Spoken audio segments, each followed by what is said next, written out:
Well, welcome everyone, both live and on recordings, to yet again another great durable webinar workshop. So today we do have Desiree here from Desired Effects to talk about what it looks like to buy a company and keep the employees around, keep them happy, and just making that process and transition as smooth as possible. So we're excited to have you here, Desiree. And first, just a few housekeeping items on the durable front. Let me click to the next here.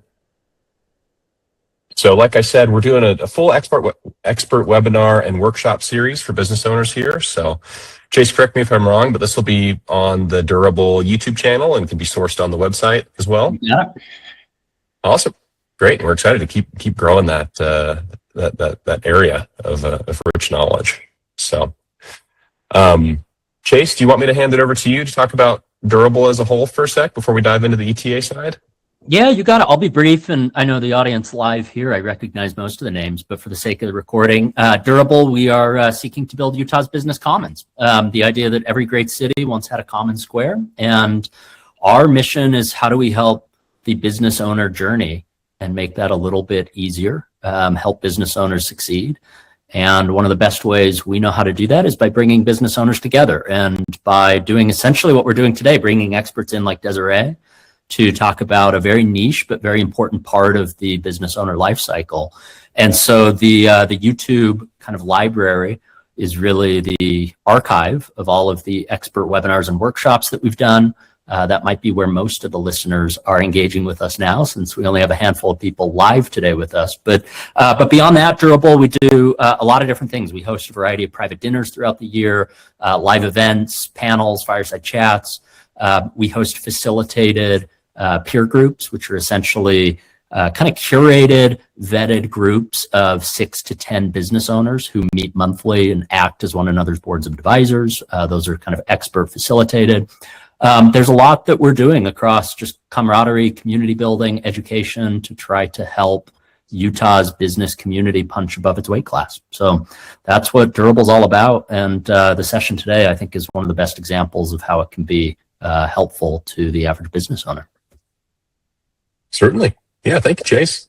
And I think this one especially is applicable for people looking to buy in the ETA space, but also just anyone that is aspiring to manage others or currently does too. So yeah, very, very applicable for what we're looking at today.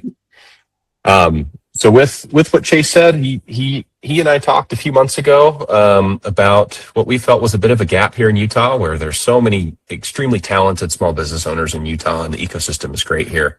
And we felt that with that, there was some opportunity to run with an ETA chapter within Durable's umbrella.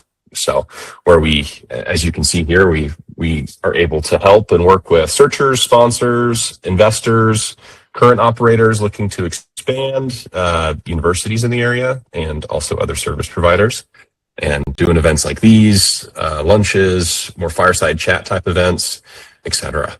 So, as you guys know, today I am the host. My name is Joe Conley. I am a searcher here in Utah. I just moved here a few months ago, and glad to be back where I'm from, and been loving it here. So, a quick shout out to our leadership team and those returning members. We'll see a new face on this screen. So originally it was Christian, Patrick, and I as the leaders of the ETA chapter, and we very fortunately have the speaker today, Desiree, as the newest addition to the chapter. So I've had a handful of really impactful conversations with Desiree, and I've seen that she's extremely motivated by helping people really just increase their chances of success and happiness for themselves and for anyone that they work with and around. So a very valued new member to the team. So thanks for being willing to do that, Desiree. And we're also looking for a few other contributors to help with putting events together, organizing on the back end, getting speakers, and also always open to getting new speakers for panels and just further people in the ecosystem. So with that said, I'll hand it over to you here, Desiree. As I mentioned, owner and lead coach facilitator at Desired Effects, and really excited to hear what you have to say. So thanks for being here. Well, thanks, Joe, and thanks for the warm welcome to the leadership team. It's been exciting and fun, and I'm just glad that I get a chance to interact with the community, because it's an amazing community that I've had the pleasure of working with since February, and it's just always been welcoming. It's one of my favorite groups that I've been around in Utah. So let's talk a little bit about what we're talking about today. I'm going to pull up my window. Let me know if you can all see that. All good on my end. Sweet. So one of the biggest challenges that we don't talk about a lot, it gets kind of mentioned in every conversation, but it doesn't get a true full topic coverage, is how do you retain those really, really impactful employees when you do an acquisition. And honestly, this is going to be true for any person that you're trying to retain. But I'm also going to talk about, how do you know if you really want to retain them? Because sometimes they may know the business really well, but they may not flow into what you're trying to do moving forward. So how do you balance that, and how do you figure out if you need to keep them and how to keep them if you're going to? Retention is one of the biggest challenges that new owners, leaders face within any team. And I have experienced that a lot. So my background really quickly, and I'm not going to go into like the whole thing, but just a piece that's really helpful for here is I have been on all three sides of acquisitions, I say. Usually you think there's two. I've been through two acquisitions where I was part of the company that was acquired, and I was on the leadership teams being acquired, which was fun because I got to start there. I got to be that person that got to go with the new owner and figure things out. I've also been with a very huge company that did multiple acquisitions every year, and I was on the team, one of the teams, because they bought hundreds. That's not a embellishment, a year companies throughout the US and the world. I would help onboard those new teams into the company culture, systems, everything, as they were learning how to acclimate. And then I'm also a consultant who, for the past several years, have worked with companies who are going through that transition. I've worked with small companies all the way up to private equity, with helping those new leaders hit the ground running and building trust with the teams and figuring out who to get rid of, who to keep, and what does that look like. And that's what we're going to talk about today, because it's the toughest thing you're going to have to work with, because it's the people. Numbers are fun, operations are fun, customers are fun. Your internal team is going to be the biggest challenge that you work with whenever you're in leadership. And that's why we don't like to talk about it a lot. It's kind of the thing that gets shoved under the carpet as much as humanly possible. We don't like to think about it. And it's fair, especially in ETA. The biggest thing you're focused on after you sign that paperwork is, how do I run this business? Who are the customers? How do I keep money coming in? Those are going to be things that you're really focusing on. And we're going to talk about that for a second. Before we get into that, though, I want to ask, and Ella, I know you're driving, so you don't have to answer right now. How many of you are searchers versus sellers versus current operators? You can just come off mute. Operator. Operator. You're a past seller, though. I know that. Correct. Yes, past seller. Searcher here. Searcher for me as well. Searcher. Andy and Andy. Searcher, prospective buyer. Same. All right. So that's going to be helpful. Andre is probably going to be able to say, yeah, I recognize a lot of this stuff. We've had these conversations. He's been through this. But there's a lot of things that you need to know. And the first thing is that employee retention does not begin when you sign the deal. It actually starts with the seller. They can set you up for success or set you up for failure. So as searchers in the room, be aware that half of this has already happened, and it has nothing to do with you signing that paperwork. What you're going to run into with employees when you step foot in that door and meet them is all been built in their head before you ever got to meet them. And now you get to work through that live while you're trying to juggle all the other things. If you are a seller, we have a couple, feel free to talk to me about it after this, or in the Q&A, because there's a lot of things you can really do to set your employees up for success after the sale goes through, because usually we don't want to put them in a bad position. On the screen, what you're seeing is a few things that happen within the first 30 to 90 days. We've already kind of talked about what goes on for the person that's buying it, right? The new operator. You're trying to figure out how to run the business. You're trying to figure out who knows what, where you find stuff, what are the operations, is there SOPs in place, who are our customers, what is our product. You're really trying to focus on keeping the money flowing in, not only because you just dropped a ton of money, but you've got to pay these people that you already have on the payroll. You've got to make sure that operations are still up and running, software is paid for, buildings are paid for. And you probably feel like this is the most pressure you've ever had in your life, which is fair, because you are literally holding up the new world that you just acquired and trying to figure out how to run it. Your team, on the other hand, is running through a whole different set of minutia in their head. They are trying to figure you out. What do you like? What do you not like? How do you want to do things? What do you care about? Do you like them? What do you want them to do? And you're probably not telling them any of that, because you're focused on, I don't even know what I'm doing over here, let alone how I want you to do it. So you can't even give them the information that they're looking for in that moment, because you don't know. They're feeling like their world just got turned upside down. Here's someone that they went to work for, who in a lot of cases they feel like left them high and dry and moved on with their life and said, I love that you were loyal to me for years, but I'm going to hand you off to somebody else because I don't care anymore. It's not what they're saying. That's what they're feeling and hearing inside. They're wondering if they're going to have a job next week or in a month or even tomorrow, because they don't know what you want, what you care about, whether they should even stay. 9 times out of 10, you're going to see this come out in them just putting their heads down, trying to like ostrich in the sand so you don't pay attention to them. Because if you're not paying attention to them, you're not going to see the things that they might be doing wrong, because they don't know what wrong is or right is right now. Here's the thing though, like when you hear all of this, what do you think is happening for everyone involved? What's the first thought that comes into your head as to why this is happening?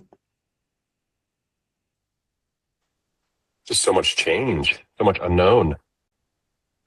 Change, uncertainty, fear, right? I would love to say that is all that it is. It's not really. What's really happening is the whole organizational focus has shifted. And it's going to happen. Here's a new owner that's going to care about different things than the last owner. You have different experiences, you have different belief systems, you have different values, you care about different things. And they are going to run off of what they've always run off with that business. So they're going to be focused on the things that they actually care about, or what they've been taught to care about, which might not be in alignment with what you care about. They already know how everything's working. They don't need to worry about that stuff, but you are. So this is what it looks like to be out of alignment. It's not that they're really scared and uncertain. It's that the boat has totally changed directions and no one even realizes that's what's happening. So let's talk about the framework that explains that. And as we do this, I want you to think about, like, as I walk you through this framework, I want you to think about jobs you've had in the past, current companies you're in, current companies you're looking at buying, what are they focused on? Because there's going to be 5 primary organizational focuses that any business and leaders are actually focused on. And you're going to notice this, even if it isn't company-wide. Think about like if you got a new boss or you got a new team that you took over. Where were your focuses and where were theirs? So the 5, most companies and leaders are pretty good at focusing on 1 or 2. The challenge is that to run a really high functioning business, you have to focus on all 5. Doesn't mean you have to be perfect at them or focus completely on them all the time. It just means that you have to be giving positive attention to each one of them and not letting one of them fall off completely. Business focused is when you are really paying attention to the financials, the strategy, how you're going to market. It's all of the big picture business focusing that you do. Operations focus, so your SOPs. How do you run efficiently? How do we make sure we're doing the same things over and over again? When you're customer service focused, this one makes sense right off the bat, probably. This is your sales and customer focused thought process, right? How do I help our current clients? How do I gain more clients? The 2 at the bottom are the most confused for any leadership and company that I've seen. Most companies either mix these 2 or don't realize they are 2 separate things and that you have to pay attention to both. The first is employee focused. The second is people focused. Employee focused is where you are paying attention to this person in this role, this employee needs what resources, what amount of pay, benefits, software, other people. What do they need to be able to get their job done? You are focused on this employee being able to be as efficient and effective as they possibly can be in their role. People focused is where you're paying attention to the person. What does this person need to be able to be as effective in their role? What is there at home or with their own personal skill set that needs to be improved to make this job more engaging or successful? You have to have both of those, and they are 2 totally different things. And we tend to ignore one or the other. So I'm going to give a couple examples of this, of real cases that I've worked through. But I want to ask you, I asked you to think through situations that you've had and the focuses. What do you see the most in your past experiences or current experiences as the focuses of your team or the business?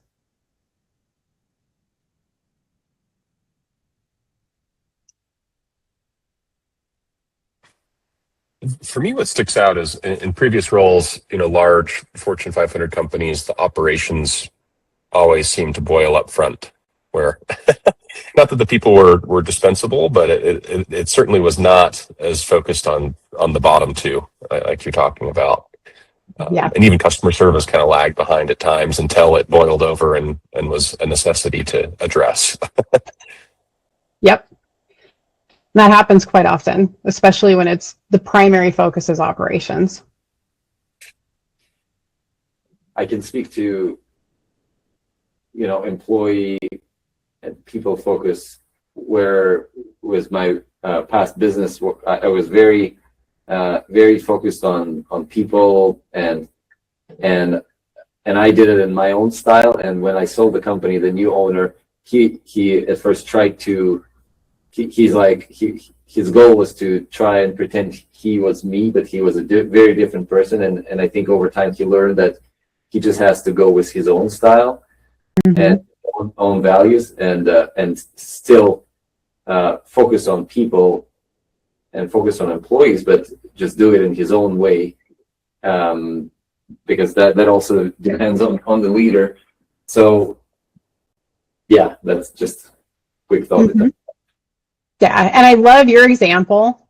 I've always loved your story of selling the business to an employee because it doesn't happen often. It happens, but it doesn't happen as often as we would think it would. And we often think, oh, it's an employee. They already know how everything runs. They're going to take it and they're just going to hit the ground running. And 9 times out of 10, they stall almost more than somebody coming in who had no understanding of the operations, because they sat back for years going, I know what could make this better. I know what will make this work. I understand what Andre's doing, right? And then they come in and go, oh, wait, I had it all wrong. But they have to like kind of fall on their face before it happens. Yeah. Right? And yeah, you're right. You've internalized my story very well, and that's exactly what happened. And it was fun to watch from the sidelines, but not so much fun for him for sure. Oh no. Yeah. Anyone else? Welcome, Patrick. Hey, how's it going? I didn't think I was going to be able to join because I'm in Oregon, but we're having a little working session here. So I'm like, heck yeah, I'm going to jump on. How's Awesome. it going, Desiree? Good. It's going good. Hey, Patrick. Well, let me give you it's good to see you. Let me give you a couple examples of companies that I've worked with, gone from. So the big company I used to work for many, many years, a huge company, they were very business focused and customer service focused, but they were mostly business focused. If you asked any of their leadership, though, they would tell you that they are operationally focused, like they have this whole wheel rounded out. I'm going to tell you how I know they did not. Right? We were very business focused. We had double-digit growth in a $19 billion company. Like when I left, it was 19 billion. When I started with the company, it was closer to, I think, 15 billion. The expectation in sales was double-digit every single year. And it usually wasn't like 10%. We're talking like 18 to 20% is what they were looking for in growth every single year. Usually hit it, which is saying something, right? But they were business focused. They wanted to make sure that the growth and the strategy and everything that was in play was the right way to do it. Their secondary was customer service focused. And what that meant for them was they wanted to be the top dog. I mean, literally, they bought like dog food bowls for the leadership to say, we will eat out of our competitors' dog bowls. We are top dog. Like this was a real thing in this company. They were focused on making sure that was who was taken care of. These are the clients. We're going to make sure that they are served purposefully, right? They didn't holistically, though. And I can tell you from taking over failing branches, which was part of my role, was to go into failing locations and departments and correct behaviors and challenges or inventory or whatever it was. We didn't always do that. We weren't customer service focused, and it wasn't driven by the leadership. We had locations that had showrooms. It was a plumbing company, wholesale. We had showrooms who would take in designers, engineers, homeowners, and we had to give them their own area to pick up their stuff at, because the counter guys that dealt with the tradesmen couldn't keep the filthy words or bad jokes or whatever it was out of their mouths long enough to take care of a homeowner that had $1 million home. I did not expect that kind of stuff, right? Like that was just natural stuff, but it was allowed to happen. That's not customer service, right? That's not holistically looking. So yeah, we were really good at servicing customers, but it wasn't in a holistic way. It wasn't the main focus. They would say they were people focused, but a lot of times they underpaid or over promoted people. We called it failing up. It was an actual live joke in the company. But if you messed up, you usually got promoted. Not people focused, not employee focused, right? And they had an operations team who most of the time was pretty well not allowed to do their job, because if it interrupted sales, they were not allowed to do it, even though holistically it would be better customer service, more efficient, and help us reach the numbers faster, right? They were business focused mostly. customer service focus secondary. The rest of it just fit in where it would fit in. And it was really hard. They have a lot of turnover, and they also have a lot of people that stay there a really long time. If you fit into that mold, I was there for 20 years. I did not eventually fit into that mold. Right? Another company that I worked with, that I did some work with, they were very customer service focused and people focused. And they would tell you that. They knew it. The challenge was, it's a production team. They're in 3 different states. They don't work with consumers directly. They work with companies in electronics. They were so customer focused that their salespeople would walk in and say, we don't say no to anything. We will make anything happen. So they would go out and promise the world on a shoestring budget and then come back to their production teams and say, we need to make this work. And their IT, production, their operation would go, how? Our computer system doesn't do that. We don't have enough people to get it on the timeline that you just promised. What are we supposed to do? We'll figure it out. That's not my job. That's your job. Go figure it out. I sold it. I got the money in, right? We took care of the customer. We told them exactly what they wanted. And it really caused a lot of challenges because 9 times out of 10, they'd be losing money on these deals. So it looked good and they were taking care of the customer and they were making them happy, but they weren't able to sustain it in a lot of ways. They ended up shutting down their location here in Utah because of it. They were so people focused, not employee focused, which obviously that's not employee focused. We already know that just based off of the customer service. They're wearing their people out. They could not focus on the operations. They weren't paying attention to that. But they were so people focused in the way of taking care of the people.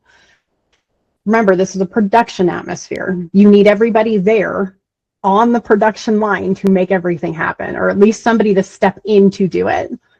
They would have teams of 7 where they would allow 5 people to be on vacation at the same time because they thought it was the best thing for the people, and then not understand why they couldn't get the production out the door with the 2 people left. And it was a constant battle. This is a 100-year-old company, by the way. Family owned and operated.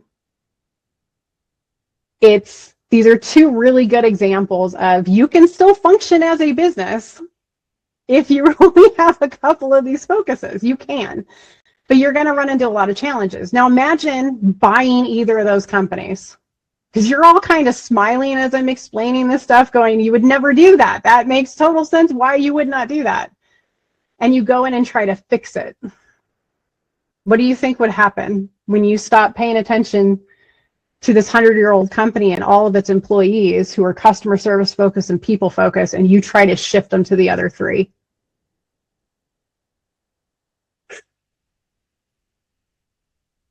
You're literally probably going to shoot yourself in the foot. You're going to have a lot of people quit. And this is the biggest challenge that we've run into. It's not the fear. It's not the uncertainty. Those things are the symptoms, not the cause, right? So you have to really figure out, where do I need to go when I take this business over? What do I need to focus on? How do I make sure that I understand what the business was actually about? Because no one can vocalize this. You can't ask the old owner, what were you focused on? They're not going to be able to tell you and communicate it to you. So this is where you have to start reading between the lines and getting really good at it. This is the people stuff we don't like to talk about because it's messy and there's no hard analytics on it, right? When you can start recognizing your team and recognizing even your customers and yourself and where your focuses are lying, you're going to start recognizing what they care about, what they value, what they're focused on. You're going to do that through body language and what they're saying. No person is going to come up to you and go, hey, Joe, I really value making sure that we are effective and efficient in our roles, and saying, I care about operations, right? They're not going to come up and say that. What they're going to say is things like, we're having too many meetings. There's no accountability. Leadership just doesn't get it. You're not listening, right? They're going to say those things if they say something to you at all. If they don't, they're going to do things like not look you in the eye. They're going to dismiss whatever you're saying and try to get back to whatever they're working on. Those are all clues to tell you that something is misaligned with what you're paying attention to. And they're not complaints. They're value signals telling you what they care about, what they want to work through. When you think about situations where people are uncomfortable, or even yourself, you're going to start recognizing things that just go through your head. And you may not say them out loud, but they're going to come out in different ways. The biggest hurdle that you will run into as a new owner, operator, isn't going to be just listening to them and figuring out what's misaligned. It's recognizing how to read between the lines on it. I could ask everybody in this room right now what professionalism meant to them, and I would get a different answer out of every single person.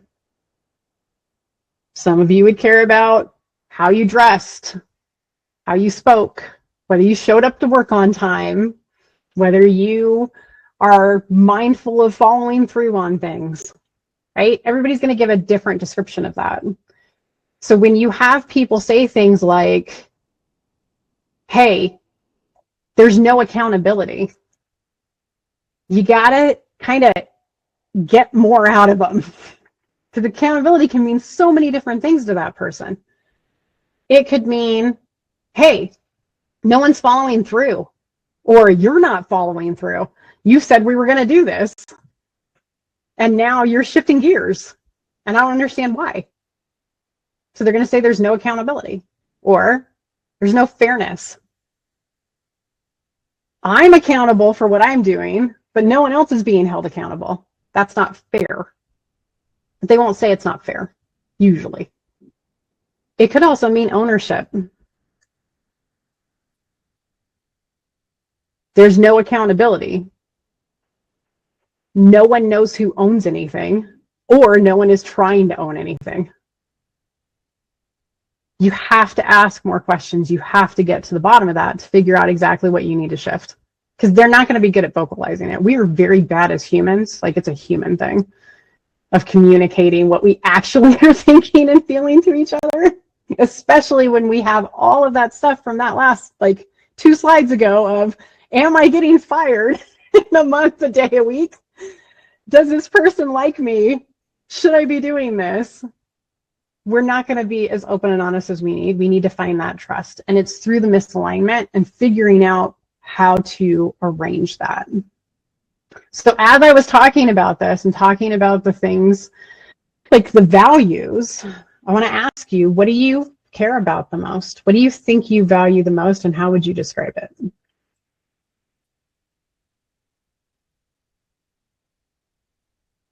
It's a big question. I know I'm good at those.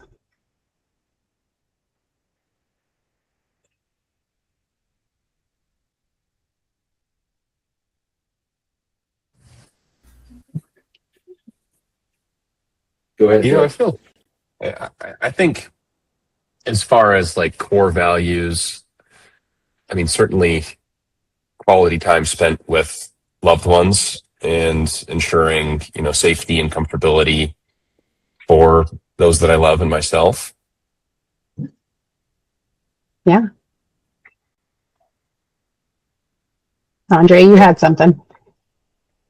Yeah, no, I'm thinking, I'm looking at the slide here now. And yeah, I'll probably echo what Joe, I'm reading personal values and their impact. Yeah, I have actually like personal core values written down, and it's definitely, you know, things what, you know, similar to what Joe said. And I've tried to, and it not that I was trying hard, but it was just natural for me to kind of mimic those in the businesses as well that I started. And I always tried to be mindful of the families that, you know, were impacting by, you know, the employees and their families, that, you know, how is their work? Are they happy going to work? Are they leaving work, you know, feeling fulfilled? Or they're, you know, depressed or stressed or whatever? And you know, and I think going with that value and implementing that in the business also gave me the sense of fulfillment, because I know now that there are people that I hired that, you know, a lot of them are still there working for the new owner because they, you know, because, you know, hopefully in part I tried to set them up for success before I left. Also, you know, I was able to create the environment in which they felt, you know, they can grow, they can develop, their families are happy, they don't bring stress to home. And I kept telling them that all the time.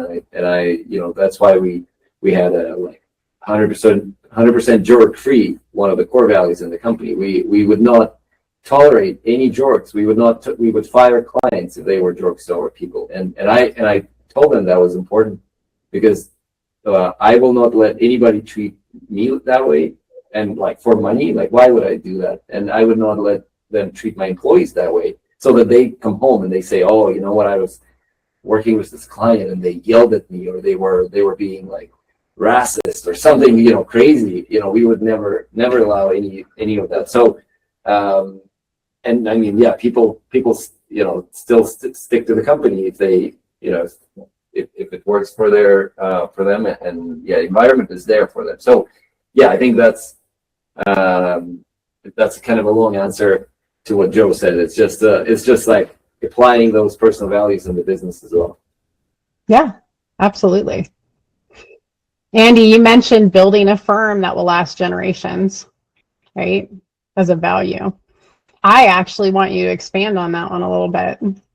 For generations of your own family, or generations of your employees, or generations of your clients.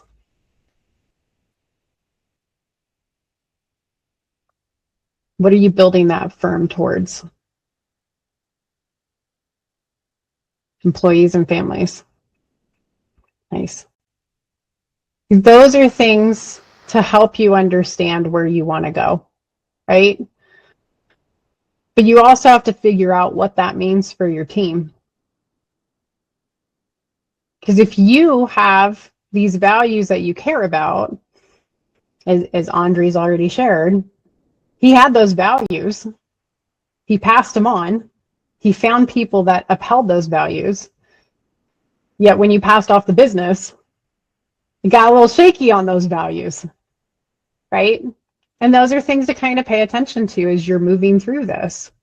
How did they describe this same value? We feel like we're in alignment, but are we really? Because that's going to help you understand whether you want to keep those people or not. This is not the team you hired. They might be the team you acquired, but it doesn't mean they are going to be the long-term team that you're going to stay with.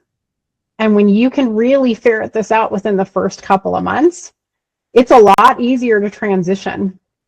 One of the private equities that I've worked with, it's a very odd private equity with how they handle acquisitions. But I came in and I was actually coaching the previous CFO before the acquisition came through. And he decided that he wanted to leave the company. His values were not in alignment with it anymore. He did not believe in how they were moving the company forward. He had been with the company for 8 years. But because we got to that and we understood the values and the CEO understood the values, they built a trusting relationship.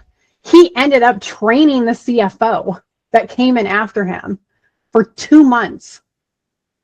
So the CEO did not have to do it. He did not badmouth the CEO through the entire thing. He was frustrated. I know, because I heard all the back end stuff, right? As his coach. I heard all of it. But he didn't share any of that because he truly believed that this private equity, what they were going to do would take this company to levels he would never be able to take it to.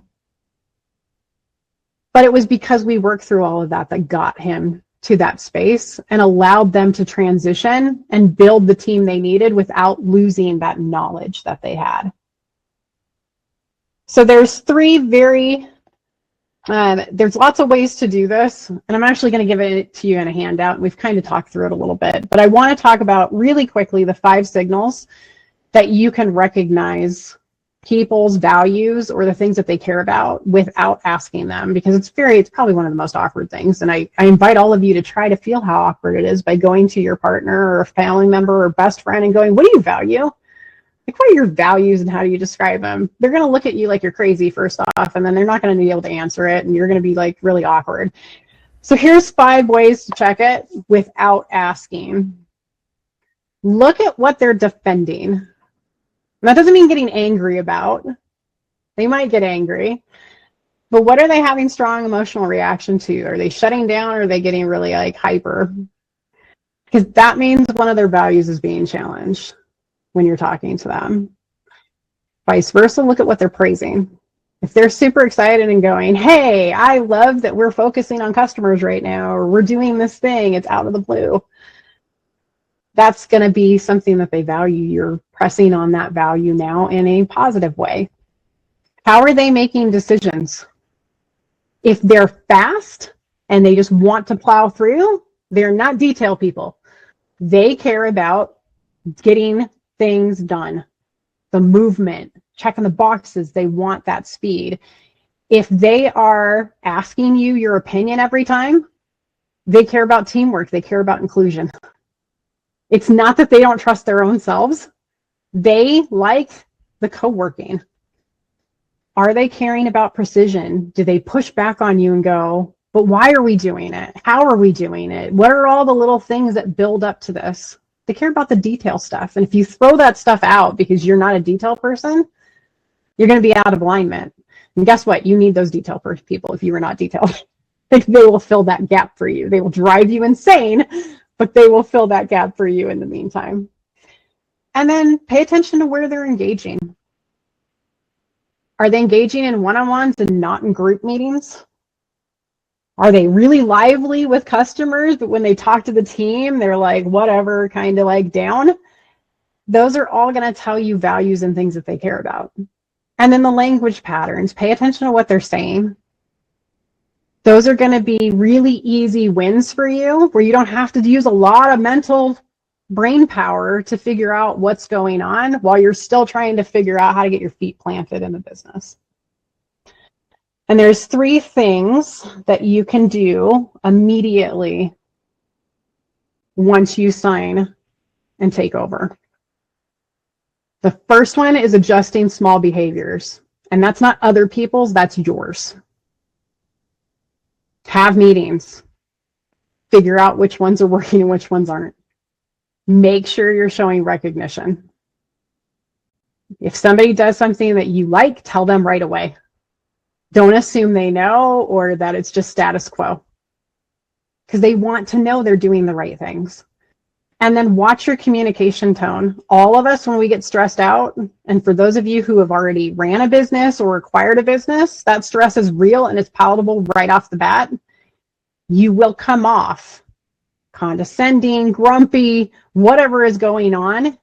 So watch that communication tone, because everybody's going to think it's them, even though it has nothing to do with them. And that will put off your employee base right off the bat. And then rebalance your focus. Shift to touching on all 5 organizational focuses. When I come in with acquisitions, one of the first things I do is I set up that like leader and I go, here's your 5 focuses. How do you want to interact with them? Do you want to focus on one each day of the week? Do you want to do one a week so you're making sure you're hitting them? Do you want to just take a half an hour a day and reset and go, how have I looked at this for today? But make sure you're touching all of those 5 organizational focuses, because even if you care about other focuses, if you hit all of them, you're going to hit the employees' 5 focuses or 2 focuses out of that 5. And then build feedback loops. And I would say most owners that take this on, when they acquire a business or they get into a new leadership position, they negate how important feedback loops are. You need to sit down and ask for feedback. How am I doing? What am I doing well? What are you unsure about? Here's how I think you're doing. Even if it's a 5-minute conversation, once a week. It does not have to take long, but you need to open that line of communication because you're going to build that trust immediately. Those are the 3 easiest ways for you to retain your employees. If I was going to nutshell this entire conversation, I would say those 3 are going to be your golden keys to the new castle you just bought. And there's one thing I want to leave you with as we're closing this out.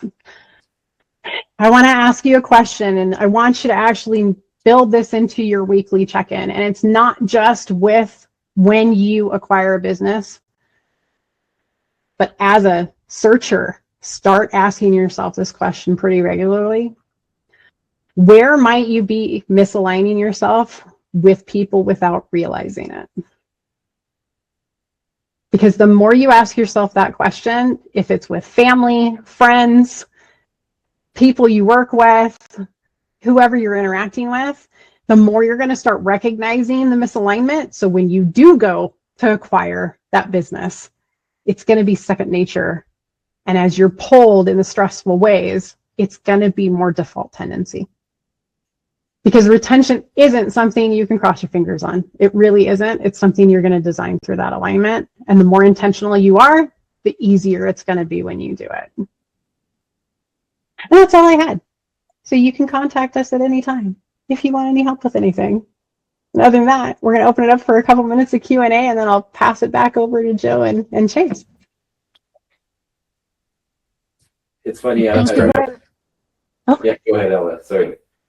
No worries. Sorry, I just have because I'm on neurodivergent. I'm a neurodiverse person, neurodivergent, and communication for me it has been always something that firstly I was trained a lot on, but still I really struggle.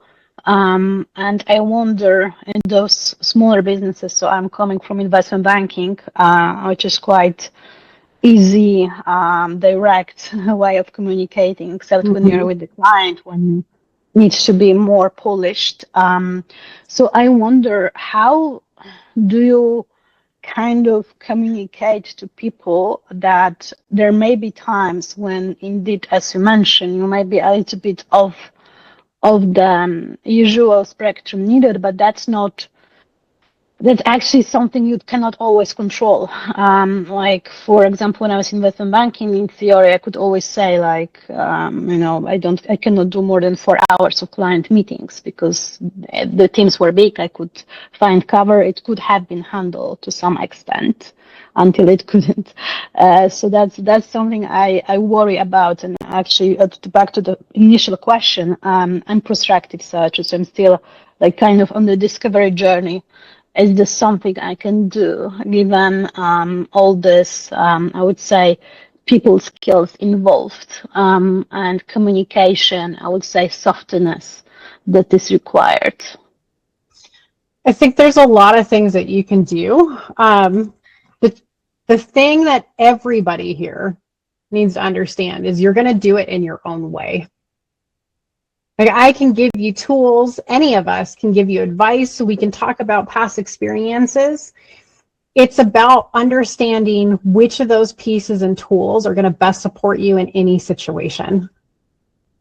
But you have to make that decision. And you are absolutely right. There are things that you can't control. Everything that I'm talking about today does not really control any of the employees or other people's perceptions. Those are going to be based out of their own lenses and views of the world, their own belief system, their own value. What you can do, though, is be attentive as much as you can. You're not always going to get it right. It's not about getting it right every time. It's not about being perfect. It's about understanding can I look back on this and figure out what I missed so I can be better on it next time with this person? And does it fall in alignment with my own personal values and beliefs and how I want to move forward? Because as the owner, you do have the ability to go, it doesn't. It's very different from being in a company where somebody else is running it. You have the choice in that moment to go, this person's perceptions just don't fit and it doesn't make sense to keep them on. It is going to be more beneficial for this person if I help them move out of this. It will be more kind because they're not going to be in alignment moving forward. Does that help, Ella? Yeah, that's really good because that's exactly what I'm trying to rephrase. Reframe, I would say, because when you are in corporate job, there is always a boss that you need to report to, and that's actually why I got driven to ETA. That it can actually be the person who can create culture. Yes. And I just really like the feedback loop because I think that's the best way to create better communication styles. Yeah. I mean, people used to make fun of me at the big corporation that I worked in. I actually fired more people than anybody else in the company. It was a big company.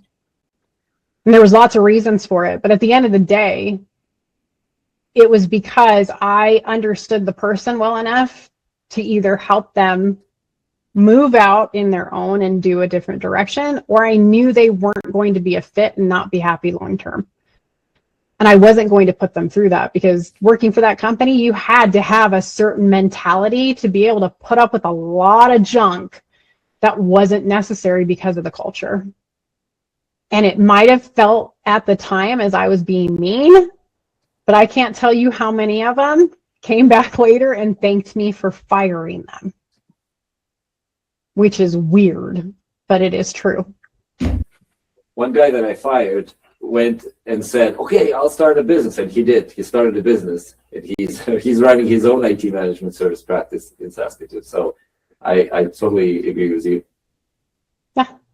Sometimes you have to be the catalyst to get them on the right track. Yeah. Yeah, it's funny when you were talking about the personal values and Ellie, if you have anything to add, I don't mean to interrupt, so you can go ahead. But going back to what Desiree was saying about personal values, experimenting and asking people in my life about their values, and I've actually done that very recently with my son, who's almost 14, and just talking through the values and him being intentional on the values that he has, and of course, talking to me, he would say one thing, but then, showing him in his life how he is leaving his values or not leaving his values. And, it's been an interesting experience. So I have done, to answer your question, I have done that experience, and it was interesting and very revealing for me and for him. And now that we had that conversation, things that happen and the way he reacts, I'm like, well, you said your top value is this. Like, is this really what you're doing right now? How does that align? So very interesting. Yeah. Well, I'm going to pass it to Joe because we're right at the hour. I do want to say, though, I'm going to give a handout to Joe that's going to cover everything we talked about today to send out to the community. So keep an eye out for that. It'll give you a lot of tips and tricks. And thanks for everybody. Thanks for coming. Thank you so much, Desiree. Yeah, thank you, Thank you so Desiree. much. Thanks for taking the time. Thank you. We certainly appreciate it. And yeah, for the last second here, I'll just hand it over to Chase to wrap up for us. Cool. Well, just a couple of wrapping thoughts. Desiree, awesome workshop. Thanks for doing this. And I know the 60 minutes goes fast, but it's nice to have just like a tight masterclass in a niche topic like this. So thanks again. Totally aligns with what we're trying to build with Durable. Joe, I'll let you advance the slides. I'll maybe accelerate this a little for the sake of time. So 3 ways into the Durable community if you want to keep the conversation going, or if you're new around here. 1 is subscribe to the Durable Dispatch. This is an email that goes out a couple times a month. Practical tips. It has our event calendar and other news and information that might be useful to you if you're a business owner here in Utah. Second is show up. We have a busy event calendar, especially over the next month or two. We have anything from hikes throughout the summer to coffee meetups to invite-only private dinners. So come get out, meet in person. It's a big part of what we do. And then finally is go deeper on peer groups. Like I mentioned, we have professionally facilitated peer groups of business owners who meet monthly and kind of choose to show up for one another and help each other think through the major decisions that you have to make as a business owner. Joe, I can't remember if we have more slides after that. Okay. I guess the last plug is we have 250 to 300 Utah business owners chatting in Slack with different channels set up for different things, from celebrating wins to promotions to upcoming events. So if you're not yet in our Slack community, this is a QR code you can scan to hop in there. Joe, next slide. Upcoming events. These are 4 of the upcoming events, but at any point you can go to builddurable.co/events and see our upcoming event calendar.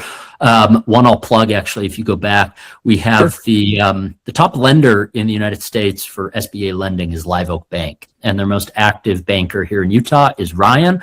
Ryan is hosting a lunch with us. It looks like next week, and then the following week we're going to do an expert webinar series. Very few people have seen as much deal volume as Live Oak has on lending to small business. So whether it's for the ETA community, this is a part of the ETA chapter, or if you're just looking for general growth capital, real estate purchases, Ryan is an excellent resource for that. We also have a fun hiking series coming up. We're hiking Donut Falls on June 20th, 8 a.m. in the morning. So come out to any of those. And then I think we end on the peer group, which I've plugged enough so we can advance that slide. And I think that brings us home. Thanks for joining the webinar archive today. Joe, thank you for your leadership leading the ETA chapter. And Desiree, thanks for running the event today. We'll leave it at that. Everyone, thanks for your time today and looking forward to seeing you at the next event. Thanks, everybody. Thanks, everybody.